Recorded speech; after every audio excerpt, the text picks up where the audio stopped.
ఇక్కడున్న వివిధ నియోజకవర్గాల నుంచి లేదా ఆదోనిలోని పలు ప్రాంతాలు గ్రామీణ ప్రాంతం నుంచి వచ్చినటువంటి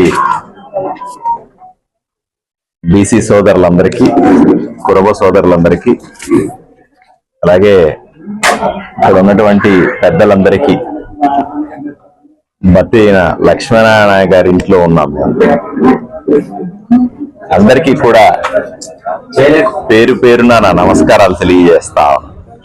మనకందరికీ తెలుసు, 3 రోజుల కింద నుంచి కూడా ఒక వివాదం.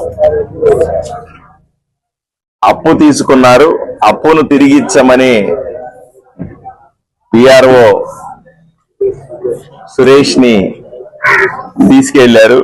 దాని మీద ఎఫ్ఐఆర్ ఫైల్ అయింది. తర్వాత పరిణామాలు చూస్తున్నాం.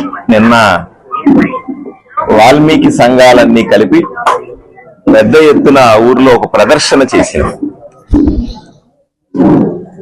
నాకు ఒక రకంగా చాలా సంతోషంగా ఉంది.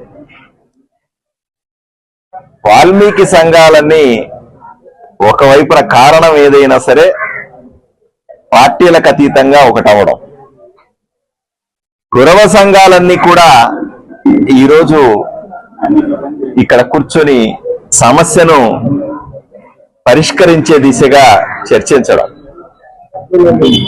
ఇది చాలా మంచి పరిణామం. ఎందుకంటే సామాజిక వర్గాల్లో ఇంత చైతన్యం రావాలనే ఈ వేదిక మీద, ఈ సమావేశంలో ఉన్న పెద్దలందరూ కూడా దశాబ్దాలుగా పోరాడుతా ఉన్నారు. బీసీలలో చైతన్యం వచ్చింది, ప్రవేశం చేశారని చెప్పారు. అదే బీసీలు అందరూ కలిసికట్టుగా వచ్చి మాట్లాడే విధంగా మాట్లాడితే బాగుంటుంది, కానీ రెచ్చగొట్టే విధంగా ప్రయత్నించారు. సబ్ కలెక్టర్ కదా వాల్మీకి 1000 మందితో సమానం అని చెప్పి పుల్లాలు రెచ్చగొట్టే విధంగా మాట్లాడడం అర్థం ఎలా? చాలా మంచి ప్రశ్న అడిగారు.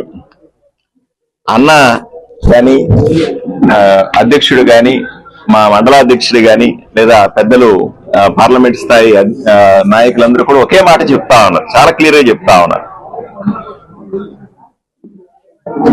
వాళ్లకు సమస్య వచ్చిన తర్వాత పరిష్కరించుకోనివ్వకుండా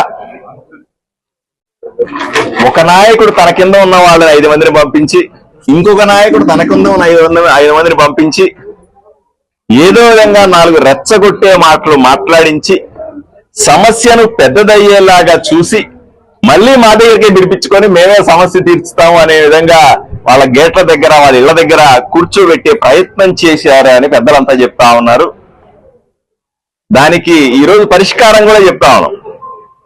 మా బీసీ వర్గాల మధ్య సమస్య పరిష్కారం కోసం ఎవరి గేట్ల దగ్గర నిలబడం, ఎవరిండ్ల దగ్గర కాపలా ఖాయము అనే స్పష్టంగా ఇక్కడ ఉన్నటువంటి బీసీ నాయకులంతా చెప్తా ఉన్నారు.